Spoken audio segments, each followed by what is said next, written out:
ريبيرو غير التشكيله، ضغط من الجمهور ولا لتصحيح الاخطاء؟ ودي النقطه اللي هنقولها في اخر الفيديو. الاهلي بيكسب فاركو برباعيه بعد اداء مبهر. والنقطه وهي تشكيل الفرقه اللي خلاك تبدا بديانج فتقدر ان انت تلعب بزيزو وبالرمضان 2 تمانيات عشان تقدر تحرر نص الملعب وتعمل ضغط عالي وكمان تعمل عمق هجومي، وده ساعدك بشكل كبير.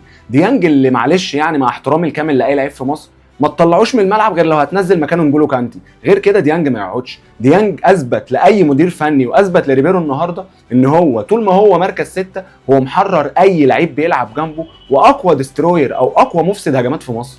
ديانج ساعدك النهارده ان انت توقف كل التحولات الهجوميه لفارجو، ودي كانت اكبر سلبيه استقبلت بسببها اهداف، استقبلت بسببها جونين في ماتش مودرن سبورت. لكن النهارده ديانج نهى المشكله دي تماما. كمان ديانج مش بس كان مساعدك في الحته الدفاعيه، كمان ديانج كان مديك افضليه هجوميه كبيره بان انت بتقدر تحرر التمانيات اللي بتلعب جنبه سواء زيزو او سواء بالرمضان. كانوا بيلعبوا لقدام بمهام صناع لعب في مركز 10 وفي العمق، وده اللي شفناه في اكتر من هجمه. زيزو كان ساعات بيبقى في الطرف اليمين وساعات كان بيبقى في الطرف الشمال. محمد علي بالرمضان النهارده كان عنده لا مركزيه مرعبه، وبصراحه يا جماعه محمد علي بالرمضان عايز حلقه كامله نستفيض فيها عن الكواليتي اللي هو بيقدمها. لعيب بجد اعلى خط نص في افريقيا، ولعيب الواحد مش مصدق ولا مستوعب ان فريقه بيمتلك لعيب بقوه وبامكانيات محمد علي بالرمضان في نص الملعب.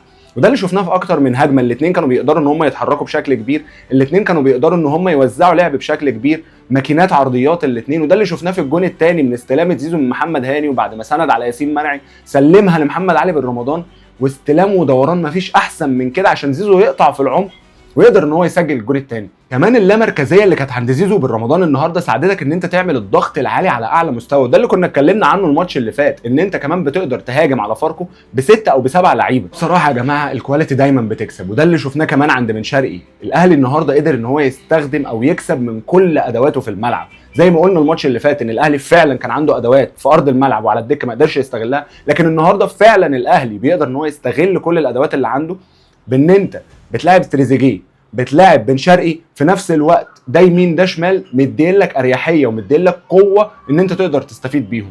زيزو بالرمضان تحتيهم، وتحتيهم ديانج الدبابه اللي كانت معطله كل الهجمات وبتفسد كل الهجمات اللي بتتقدم على الاهلي. وشفنا بن شرقي في اكتر من كوره بيقطع من على الخط وبيرقص وبيخش للعمق وبيحط الكوره في قلب ال18، وده اللي شفناه كمان في الجون الثالث، عملها لزيزو مسطره وزيزو ما استناش وحط الجون الثالث في الماتش والجون الثاني ليه. شفنا ايجابيات كتير النهارده في ماتش فاركو عن ماتش مودرن، ولكن بعض السلبيات حصلت ما كانش المفروض ان هي تحصل. لسه بنعاني من ان احنا بنفقد الكلين شيت باخطاء ساذجه، وشفنا النهارده الجون اللي دخل فينا خطا فادح وساذج جدا سواء من محمد هاني او سواء من مصطفى شوبير. انت الكره بالنسبه لك كانت طالعه ركنيه، فكان في ايديك ان انت تسيبها تطلع ركنيه وتستنى ان انت توقف لعيبتك صح وتسلم كل لعيب للمان بتاعه، لكن انت خدت قرار غريب جدا كانك ما كنتش جاهز ان انت تلعب على الشناوي. التاني ماتش على التوالي يا شوبير بتعمل اخطاء غريبه. الناحيه الثانيه محمد هاني بدل ما يريحها فهو شتتها بشكل غلط وخلى شوبير كمان ياخد قرار غلط. على جانب تاني بشوف برضو ان ريبيرو على قد ما ان انت كسبت، ولكن المكسب بيغطي على حاجات كتير وبيخلي الجمهور ما يشوفش سلبيات كتير.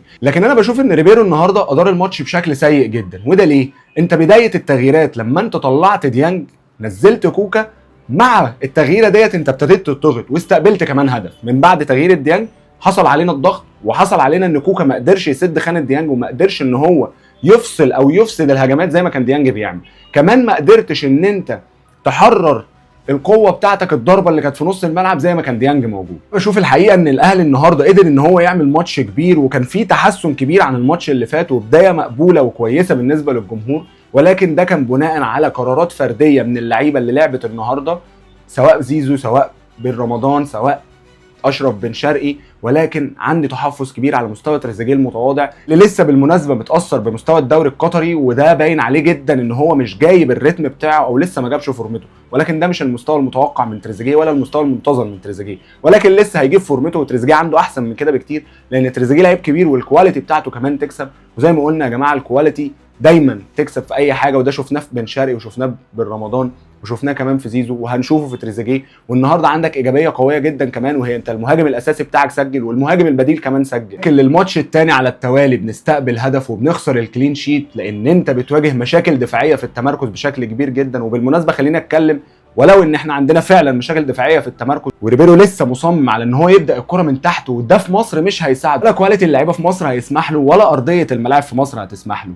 بس مع العلم ان احنا بنواجه فعلا مشاكل دفاعيه في التمركز، ولكن عايز اشيد للماتش الثاني على التوالي بياسين مرعي اللي بيقدم اداء ثابت، عنده رؤيه، واقف على رجله، دايما بيكون بيأدي بشكل قوي وتمركزه بيكون صح. ولكن لسه لحد الان بنواجه مشكله في التمركز الدفاعي، الخط الظهر بالكامل بيكلفنا للماتش الثاني على التوالي ان احنا نستقبل اهداف زي ما كلفنا الماتش اللي فات ان احنا نخرج بالتعادل. لكن خلينا نقول في المجمل الاداء اتحسن عن الماتش اللي فات، ولكن ما زلنا عندنا بعض التحفظات على اداء ريبيرو وادارته للماتش. فهل ريبيرو هيستمر في تصحيح الاخطاء ولا تغيير التشكيل كان ضغط من الجمهور زي ما قلنا في بدايه الفيديو؟ لو عجبك الفيديو اعمل فولو الملعب ويجا.